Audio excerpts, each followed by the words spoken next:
25 साल की रोजी एक केयर टेकर थी जो लोगों के घरों का ध्यान रखा करती थी। एक दिन रोजी को एक फोन आया और उसे शिमला बुलाया गया एक पुराने मेंशन का ध्यान रखने के लिए। रोजी ने अपना सामान बांधा और दिल्ली से सीधा शिमला के लिए निकल गई।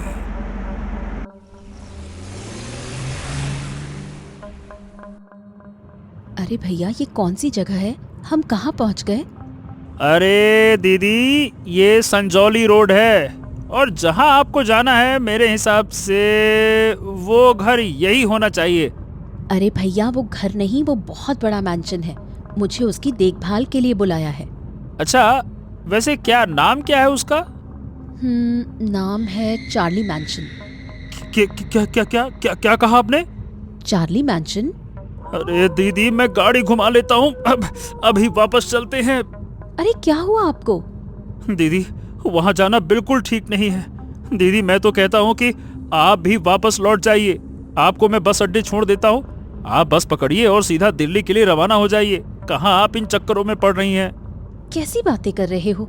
मुझे यहाँ काम के लिए बुलाया गया है। अरे दीदी, वो घर भूतिया है।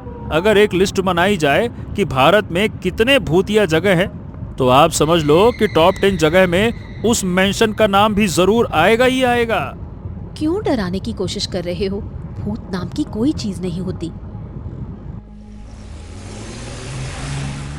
तभी मनोज गाड़ी रोक देता है। अरे गाड़ी क्यों रोक दी? मुझे जल्दी पहुंचना है। देखिए दीदी, आपको मेरी बात सुननी ही पड़ेगी। भैया, क्या कहना चाहते हो? हाँ, बात यह है, ऐसा है कि मैं यहीं का निवासी हूँ दीदी। शिमला में पला बढ़ा हूँ, तो यहाँ की हर जगह को बहुत अच्छे से जानता हूँ। और जिस जगह में आपको जाना है ना, उसके बारे में मैं क्या बताऊँ, बहुत अच्छे से जानता हूँ। चार्ली मेंशन कोई ऐसा वैसा मेंशन नहीं है। आपको पता नहीं है, एक वक्त में वहाँ पर एक ब्रिटिश ऑफिसर रहने के लिए आए थे और अचानक से एक दिन उसकी लाश अंदर मिली। किसी को पता ही नहीं कि वो किस तरीके से मारा गया, लेकिन जिस दिन से वो मरा, आसपास कोई सो नहीं पाया। इस मेंशन के आसपास तक कोई जमीन खरीदने के लिए तैयार नहीं है। यहाँ पर से रोने चिल्लाने की आवाजें आती हैं और बहुत ही डरावनी आवाज आती है, जिन्हें सुनकर इंसान का दिल दहल जाता है। दीदी, जिन लोगों ने अंदर जाने की कोशिश की, उन्होंने हमेशा ये पाया कि कोई उन्हें सामने से देख रहा है, कोई उनका पीछा कर रहा है। और जो इस घर में एक बार चला गया ना, ये घर उसको कभी नहीं छोड़ता। ये घर उसकी जान ले लेता है। मैं नहीं मानती, ऐसा कुछ नहीं होता। अब आप मान ही नहीं तो मैं क्या बताऊं। आपको पता है दीदी, सालों पहले विक्टर नाम का एक अंग्रेज यहाँ पर अपनी पत्नी के साथ रहने के लिए आया। उसे एक नौकरी मिली थी और रहने के लिए उसे ये वाला मेंशन दिया गया, वही चार्ली मेंशन। लेकिन वो लोग एक हफ्ते भी यहाँ टिक नहीं पाए। इस घर ने उन्हें इतना परेशान किया कि वो डरकर भाग गए। लेकिन इस घर ने उनका पीछा इसके बाद भी नहीं छोड़ा। आखिरकार उन्हें अपनी जान गंवानी पड़ी। ये सब मनगढ़ंत कहानी है। मैंने भी इसके बारे में सुना है। बहुत पुरानी बात है, जब ये नशेड़ियों का अड्डा हुआ करता था और उन नशेड़ियों को यहाँ पर कोई पकड़े ना और इस तरफ कोई ना आए, इसलिए उन्होंने ये झूठी कहानी बना दी। अब भूत से ज्यादा डरावना भला क्या हो सकता था, इसलिए उन्होंने ऐसी कहानी बनाई ताकि कोई यहाँ आना तो दूर, आने का सोचे भी ना। मैंने सब कुछ अच्छे से पढ़ा और समझा है और तभी मैं यहाँ आई हूँ। आपसे भी यही कहती हूँ, ये भूत नाम की कोई चीज नहीं होती। हाँ, क्या कहूँ, जितना मुझसे हो सकता था मैंने आपको समझाने की कोशिश की। अब आगे आपकी मर्जी। तो मुझे ले चलो ना जहाँ मुझे जाना है।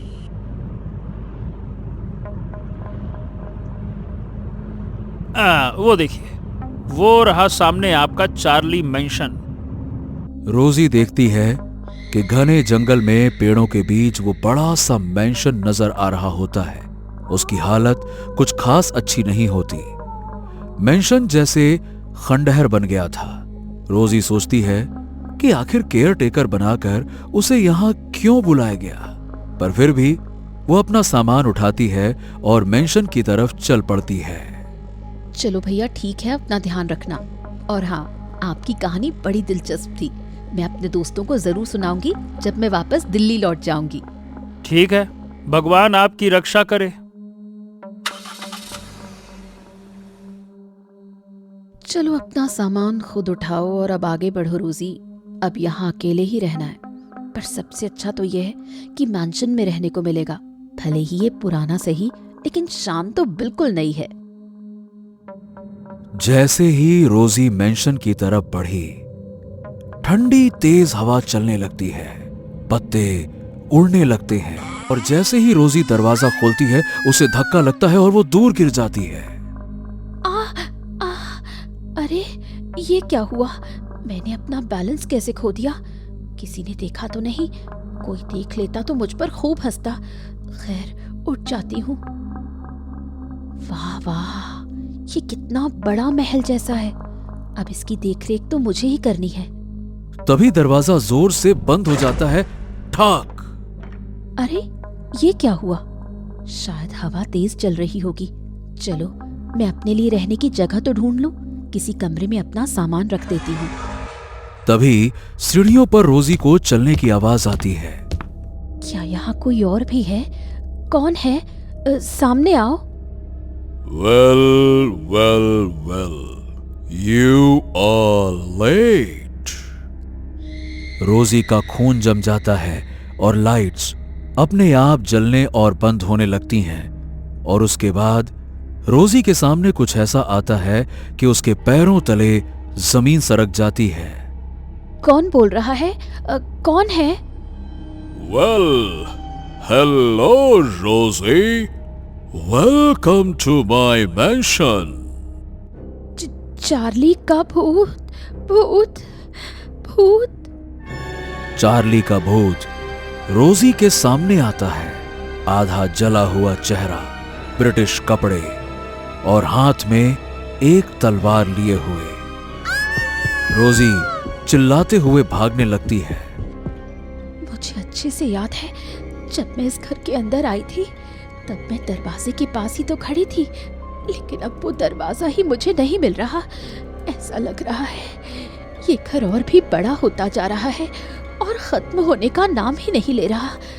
दरवाजे तक मैं पहुंच ही नहीं पा रही। ये घर लंबा होता जा रहा है। मैं बाहर कैसे निकलूंगी?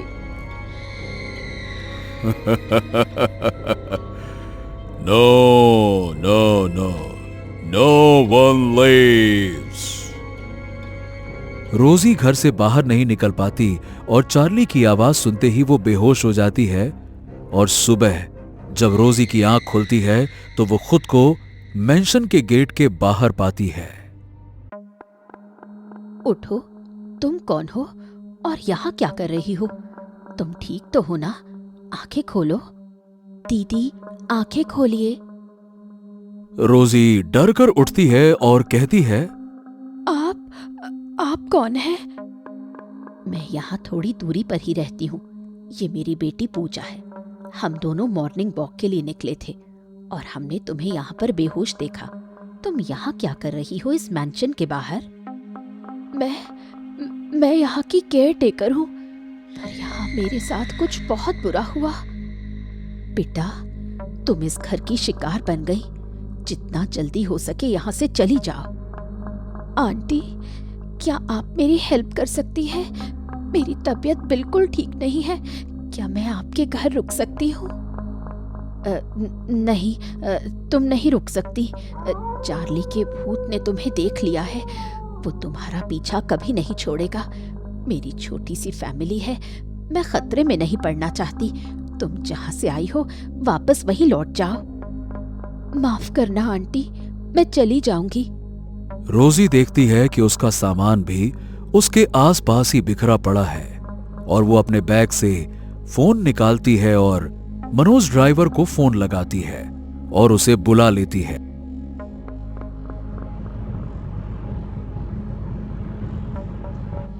थोड़ी ही देर में मनोज ड्राइवर वहां पे आ जाता है। दीदी, आप ठीक तो है ना? आपकी बात बिल्कुल ठीक थी भैया।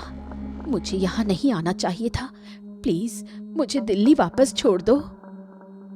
ठीक है, आप गाड़ी में बैठिए, मैं आपको खुद ही छोड़ दूंगा, बैठिए। डरी सहमी रोजी गाड़ी में बैठकर वापस दिल्ली के लिए रवाना हो जाती है। खिड़की से जब वो चार्ली मैंशन की तरफ देखती है तो वहां खिड़की पर उसे चार्ली खड़ा दिखाई देता है। वही आधा जला हुआ चेहरा ब्रिटिश कपड़ों के साथ। भैया जल्दी चलो। आप डरिए मत, हम बस बहुत जल्दी पहुंच जाएंगे। आप घर में अपने माँ बाप को इस बारे में बताना, इस बात का कोई ना कोई हल वो जरूर निकालेंगे। मेरा इस दुनिया में कोई नहीं, तभी तो ये काम करके मैं अपना गुजारा करती हूँ। मेरे कुछ दोस्त जरूर हैं, पर मेरे माँ बाप अब इस दुनिया में नहीं। माफ करना दीदी। पूरे रास्ते रोजी चार्ली के बारे में ही सोचती हुई जाती है और वो चेहरा उसे बार बार याद आता है। आखिरकार वो दिल्ली में अपने घर में पहुंच जाती है और मनोज वापस लौट जाता है। मुझे वहां जाने की क्या जरूरत थी? मुझे ऐसा नहीं करना चाहिए था। उस ड्राइवर ने मुझे समझाया था, फिर भी मैंने जिद की। जाने अब क्या होगा। उफ, मैं बहुत ज्यादा थक चुकी हूँ, थोड़ा आराम कर लेती हूँ। रोजी की आंख लग जाती है और उसे वही सीढ़ियों पर चलने वाली आवाज आती है। रोजी एकदम से घबराकर बिस्तर से उठ जाती है। ये आवाज यहाँ कैसे आ रही है? नहीं, ऐसा नहीं हो सकता। ये आवाज यहाँ नहीं आ सकती। ये तो चार्ली के उस मैंशन की आवाज है। ऐसा नहीं हो सकता। रोजी घबराई हुई इधर उधर देखने लगती है और शीशे के सामने खड़ी हो जाती है। मेरी क्या हालत हो गई है? नहीं, ये शायद मेरा भ्रम है। यहाँ कोई आवाज नहीं आ रही, बस मेरा दिमाग मेरे साथ खेल खेल रहा है। पर ये क्या? शीशे में जो मेरी आकृति है, ना उसकी जुबान हिल रही है और ना वो पलके झपका रही है। रोजी शीशे पर अपना हाथ हिलाना शुरू करती है, पर शीशे में जो रोजी दिखाई दे रही थी वो बिल्कुल भी नहीं हिलती और धीरे धीरे वो चार्ली का रूप ले लेती है। अब रोजी को शीशे में चार्ली नजर आ रहा था और धीरे से रोजी के कान में आवाज आती है, well well well, you will come back. रोजी चीखती है और शीशा टुकड़ों में बिखर जाता है और रोजी बेहोश हो जाती है। अगली सुबह होती है, दरवाजे की घंटी बजती है। कौन है? अच्छा, लगता है कोई चिट्ठी आई है। पर मुझे कौन चिट्ठी लिखेगा? किसका नाम है? भेजने वाले का नाम है सी मॉरिसन। एक बार एड्रेस देखती हूँ, कहाँ से आई है? Charlie mention, Shimla. चिट्ठी पढ़ते ही रोजी के पैरों तले जमीन खिसक जाती है। चिट्ठी पर बस एक ही लाइन लिखी होती है, द हाउस रिमेंबर्स यू। कोई मुझे बचा लो, कोई मुझे बचा लो। तभी शीशे के टुकड़े जुड़ने लगते हैं और शीशा बनकर तैयार हो जाता है। ये सब क्या हो रहा है? टूटा हुआ शीशा खुद कैसे जुड़ सकता है? जैसे ही रोजी पलक झपकती है, वो अपने आप को फिर से चार्ली मैंशन में पाती है। रोजी को समझ में आ जाता है कि अब वो चार्ली से नहीं बच सकती। रोजी जल्दी से इधर उधर भागने लगती है। बचाओ, मुझे बचाओ, कोई मेरी आवाज सुनो।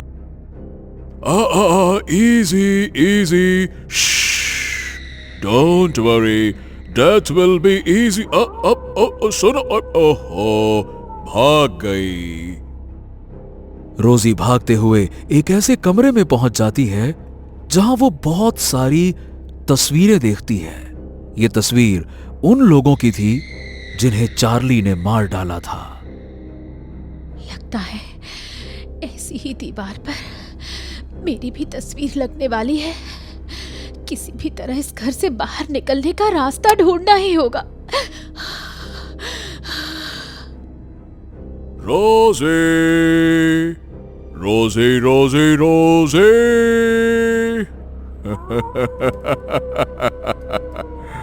The time has come.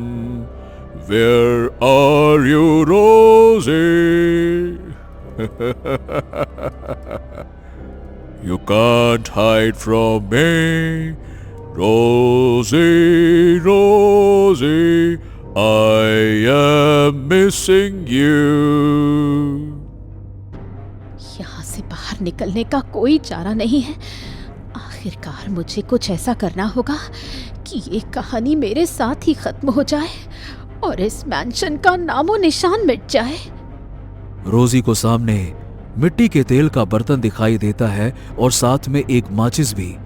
जैसे ही चार्ली रोजी के सामने आता है, रोजी खुद को आग लगा लेती है और देखते ही देखते चार्ली मैंशन जलने लगता है। रोजी अपनी कुर्बानी दे देती है ताकि कहानी यहीं खत्म हो जाए, पर ऐसा नहीं होता। अगले दिन चार्ली मैंशन फिर से वैसा का वैसा नजर आता है और उस कमरे की दीवार पर एक और तस्वीर लटक जाती है जो कि रोजी की होती है। चार्ली ने अपना एक और शिकार कर लिया था। उसने रोजी को मजबूर कर दिया आत्महत्या करने पर। क्या चार्ली ऐसे ही लोगों को अपना शिकार बनाता रहेगा? क्या चार्ली मैंशन की भूख कभी खत्म होगी? क्या लगता है? कमेंट सेक्शन में कमेंट करके जरूर बताइएगा।